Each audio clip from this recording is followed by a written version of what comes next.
I have the coronavirus. Well, probably I do. Possibly. Because that's based on where I've been and who I've been in contact with.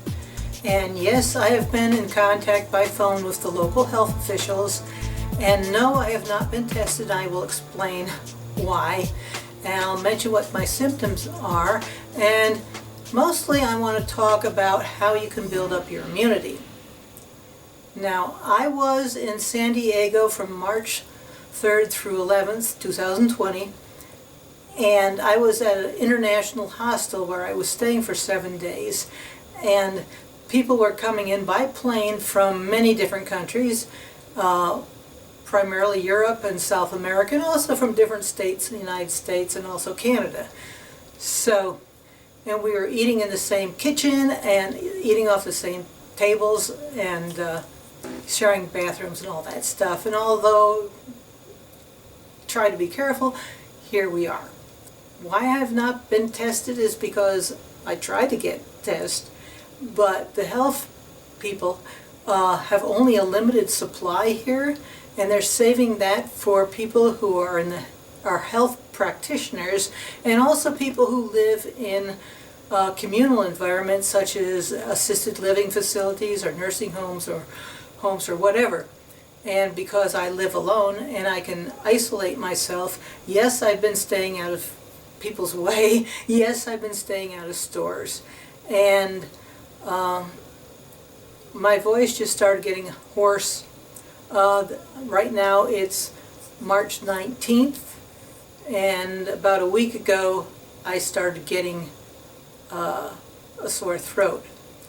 And they say it takes, you can have the virus in you and you can spread it, but it takes 2 to 9 days to start having symptoms. And my symptoms primarily have been a sore throat, runny nose very little, cough just hardly at all. They say it's a 2-week thing, and people react to it differently. Some people have very mild symptoms, some people, it kills them actually. So what the virus does and why your immune system is so important is the coronavirus attacks the lungs.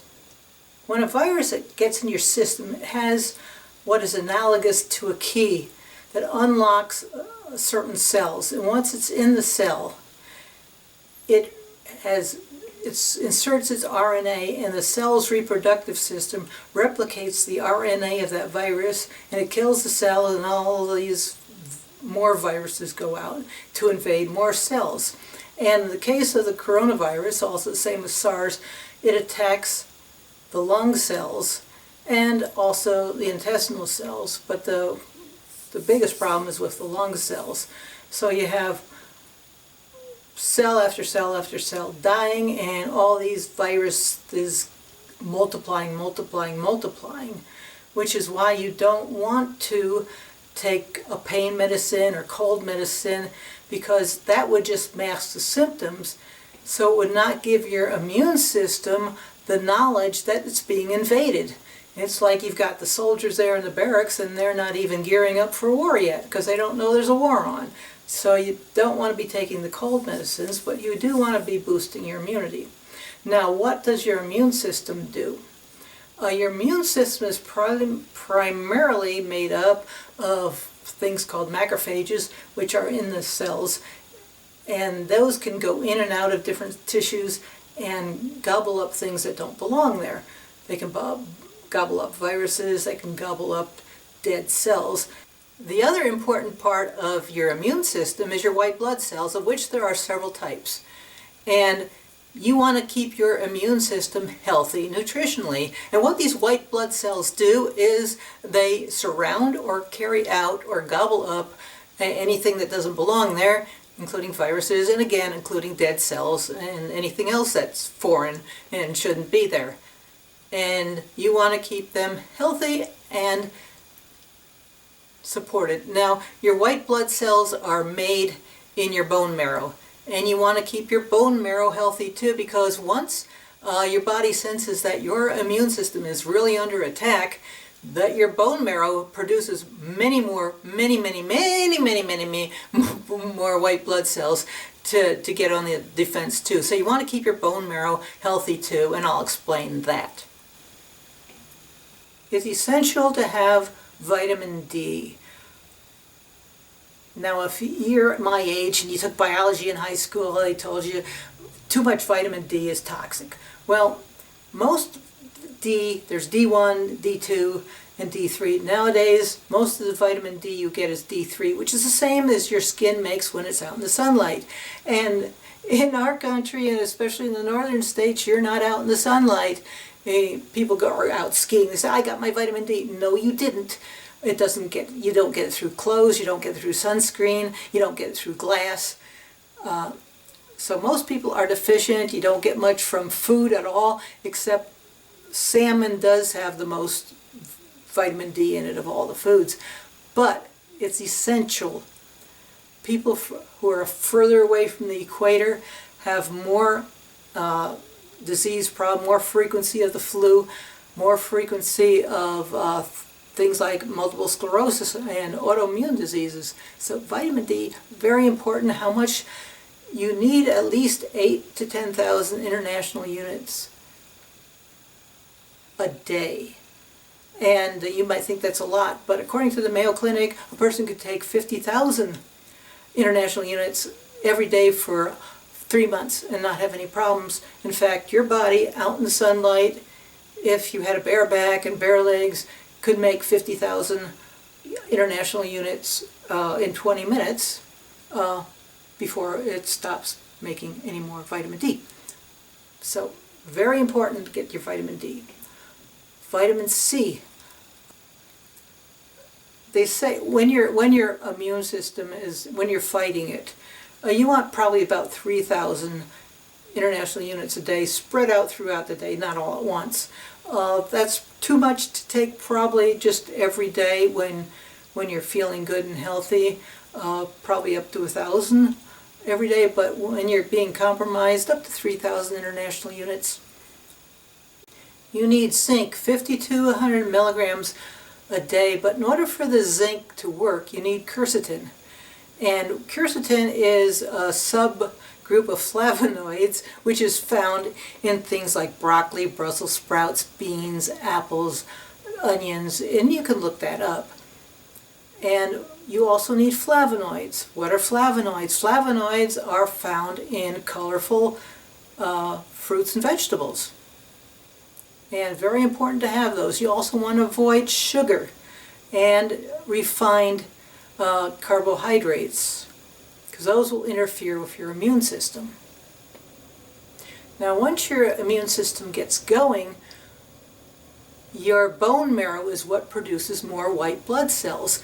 And if your body's under invasion, it'll just pour out those white blood cells.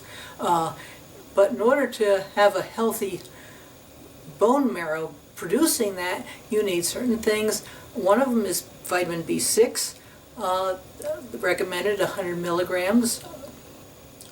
You need vitamin A, and that's a little tricky because you don't want to get too much, because that can be toxic to your liver, and you don't want to take it a lot for a long period of time because that can fracture your bones if you're taking way too much.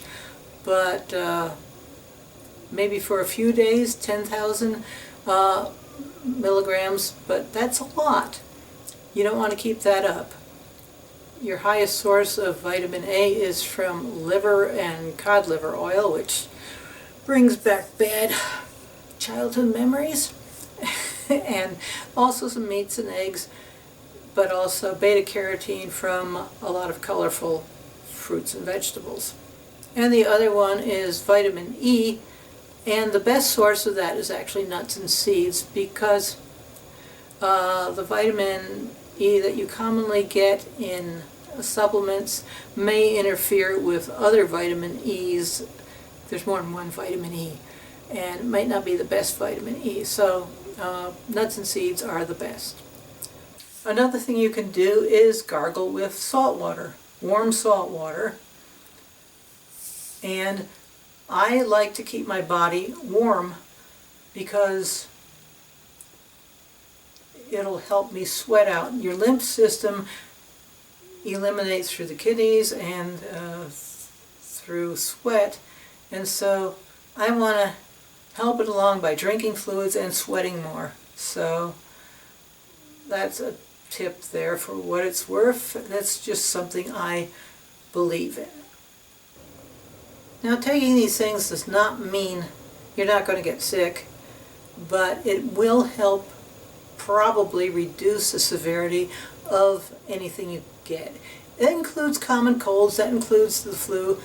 I'm not going to talk about how to prevent getting sick with the washing your hands and staying away from other people and all that, because there's so many sites that have that information.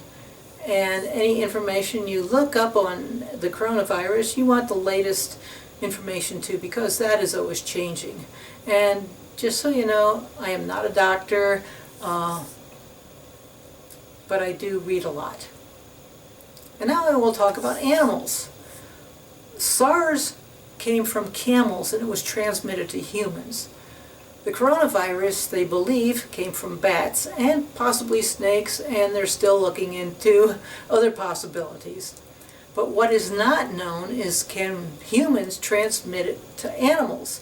And if so, which animals? You don't want to be getting around animals that roam, because you might, especially if you're sick, because you might be transmitting it to those animals, which can transmit it to more of their kind, because that can really start a pandemic in those species, because they haven't seen that disease before either. So you don't want to be around pigeons and frogs and deer and turkeys and raccoons and stray cats and stray dogs, and you want to keep your animals contained so they're not mingling around with other wild animals or tame animals. And if you have a dog or cat, try and keep them contained yourself, and be wary that what is not known about this virus is what it can do to any kind of species of animals. We just don't know. And just because you have mild symptoms or even no symptoms, don't play with it, because maybe you're okay. I mean, I'm not worried about my health. This thing will be gone in another week, I'm sure. But I don't want to be transmitting anything to anyone else, even if they're not going to have a big problem with it. But they could transmit it to their mother, who has emphysema, and it could kill them. Really. So you don't know who you're going to be contacting with, or who they're going to be contacting with, and people with poor lung function or poor heart problems, it could really kill them. I've left some references to a couple other videos and things in the description below. So I hope you subscribe, like, add your comments below, because I'm sure you have ideas on boosting your immunity and other things that you've heard. And remember, I'm not a doctor. I'm just passing on what I have learned and what I understand to be true.